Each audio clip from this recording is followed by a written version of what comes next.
Hey you all, welcome back. As always, like I said, I'm so glad that you are here. We are thriving on this mental health journey. We know that it's a struggle, but we know that bettering ourselves is always the best way to go. Investing in yourself is always important. And putting in the work to become a better person is always great, but just always know to be patient, kind, and talk to yourself um, in a loving manner. Always. Anytime you're trying to make a change, it takes time. But anyway, like I said, you guys, welcome back. This is so exciting, right? No, I'm joking. I know. It gets boring sometimes. But we'll do some fun things. I'm going to crack some jokes. I don't know. Because half the time, I have my squirrel moments, like I'll be like, squirrel. Anyway, so let's get into it, guys. So in our last video, we talked about the three top main mental health illnesses or disabilities that from researching said were the top three. Of course, there's an array of different health mental illnesses. So today we're just going to talk about self-care for anxiety, just some tips that may help kind of ease things up. Dealing with any type of mental health can be stressful and can be overbearing at times. But like I said, the more you know and the more tips may possibly help things not be so heavy, okay, or so stressful on you. So some tips for dealing with mental health anxiety. You can talk to someone. For any mental health, I recommend you getting a therapist and having a primary care physician. Therapists, counselors, all the above are so helpful. Okay, they can help guide you. So people who are actually certified to deal with mental health, they are great to have somebody to talk to. So yeah, they can better guide you. Like I said, if you have any type of mental health illnesses, please reach out to your primary care or a doctor or any type of physician who specializes in that department, because I am not a physician in any way. Okay, so anyway, so talk to someone. So we want to talk to our friends, right? We want to reach out to the people closest to us. That can only help so much, okay? If you are dealing with something so severe, you really need to talk to somebody, a physician, okay, about what you're dealing with. Because then sometimes they can prescribe medications, and sometimes medications can help, and sometimes medications won't help. But we'll get into that later. So just some tips. Like I said, you could talk to somebody that you trust, but mostly reach out to a physician. Try to manage your worries. So try to make things easier for yourself. Okay. If you have a busy life schedule, try to set yourself up for success every day. So at nighttime, say if you want to go to the gym, then you got to go to work, then you got to do all these things, prep before the day, okay? So if that means getting your clothes out, prepping food for yourself, whatever you're going to drink, that whatever it may be, if you got to do a paper, whatever, do all that stuff ahead of time. Now there comes in procrastination, right? And which something else we'll talk about. But like I said, as far as your worries, if you can prep something ahead of time. If you're going to worry about a test, make sure you study for that test. But then after you've done it, don't study up or don't practice for an interview over and over and over until the time it happens, okay? So do the best you can do. Study the most that you can study.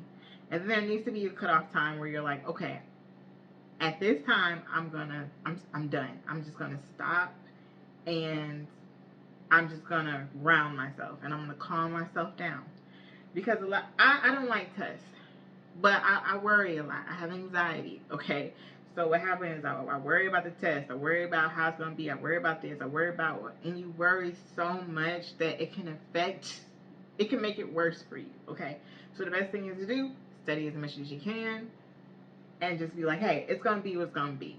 And I pray that if you don't pass that test, then that you have a chance to take it again. Okay, sometimes I know it's a once in a lifetime thing, or you might have to wait years for you to take it again. So I get it. But the thing is, you can only do so much. You can only study so much. I feel like after a while, you got it, and it is what it is. Okay, so it's important for you to wind down. Okay, before you do any major thing, even if you're giving a speech, you need to have a time where you wind down, because you need to be calm and collected when you go up and present yourself for somebody for an interview, or if you're going for a test. You need to have a time where you kind of wind down, get your body back in a stabilized mode, and you're not in like fight or flight mode. You know what I'm saying? Where you're like, I'm so stressed out. But it's easier said than done, because we are gonna have that nervousness of doing something, and that's something different. When you're nervous, you need to just realize, like, okay, I'm nervous, and say it to yourself. Embrace that nervousness. Be like, I am so nervous to do this. I am nervous. And just be like, but it's okay. I'm gonna knock this out the park. Even if I make mistakes, I'm gonna knock this out the park. Always remember that you are human, knowing that it's okay to feel the feelings that you feel. It's okay. It's okay to be nervous. It's okay to make mistakes. It's okay to mess up. Just laugh sometimes. I don't know. Because we are going to talk about our physical.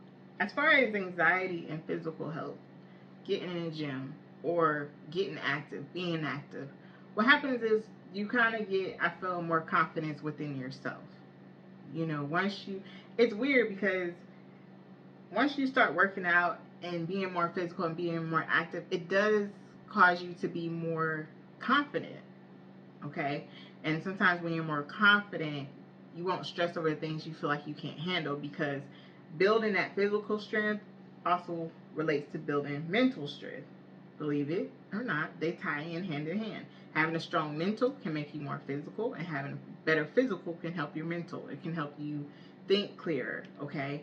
So having a physical routine, being active, is definitely important for your anxiety. Breathing exercises, I absolutely love breathing exercises, because then we'll talk about that. That gets you into like a meditation. I love my meditations, because it's a time where the world slows down. Okay, it's a time where you're grounding yourself, and that's very important. Please, there's so many different type of breathing exercises for different things, but we will go over that more. They also say it's important to keep a diary. If you're like me, I struggle with keeping a diary, but keeping a diary is so important, because it can help you know where you've been in life before. So if you experienced a grieving period, or you experienced a traumatizing period, whatever, it kind of helps shows how you got over that, or how you were feeling during the time, so you're able to relate back to something. Okay?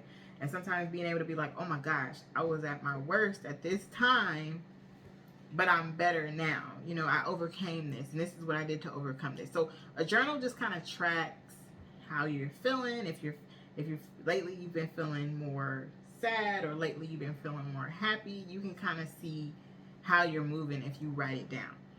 When it goes to journaling, you don't have to write a whole story. Sometimes they say you can draw a picture, you can write one word, just do something in this journal, they say, every day. But of course, life happens, and it is so hard. But we will talk about journaling more. There's so many topics that we will be talking about on this channel. But we will talk about easier ways to journal. Also on here, it talks about reaching out to peer support, which is something that I am trying to get certified in, is being as peer support. Hello. I could be your mental health advocate, your peer support. Hey, it could be me, it could be me, it could be me. And I'd be on the side, go. But no, okay, we're not feeling it. Okay. But yes, it talks about talking to a peer support. So basically, peer support, we talk about, like, how you feel is okay, and that there are others that feel the same way you do. I've possibly felt some feelings that you have felt. I can never say that I 100% know where you're coming from, because I don't.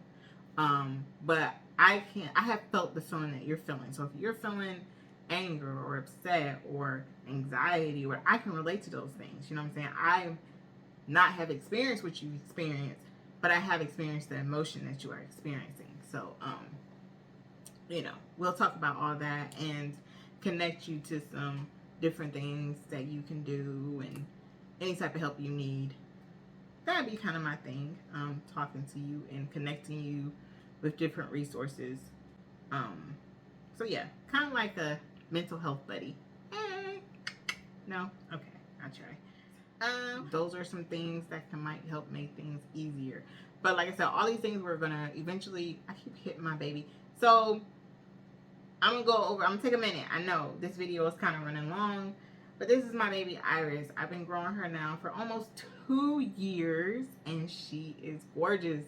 I know that that's kind of off topic, but you will always mostly see her with me in my videos. She's just my baby, and I love her. I love orchids. Orchids are my favorite flowers.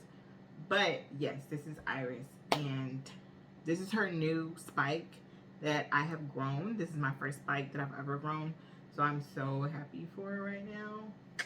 But anyway, you guys, thank you, and as always, I'm so glad that you checked in today, and I will be talking to you all soon. See ya. Bye. Oh wait, it's a damn thing. I ain't gonna give up. Got too little time, I'ma live up. Head down, push forward through the tough times, cause anything worth doing is a tough climb. And I ain't gonna give up. Got too little time, I'ma live up.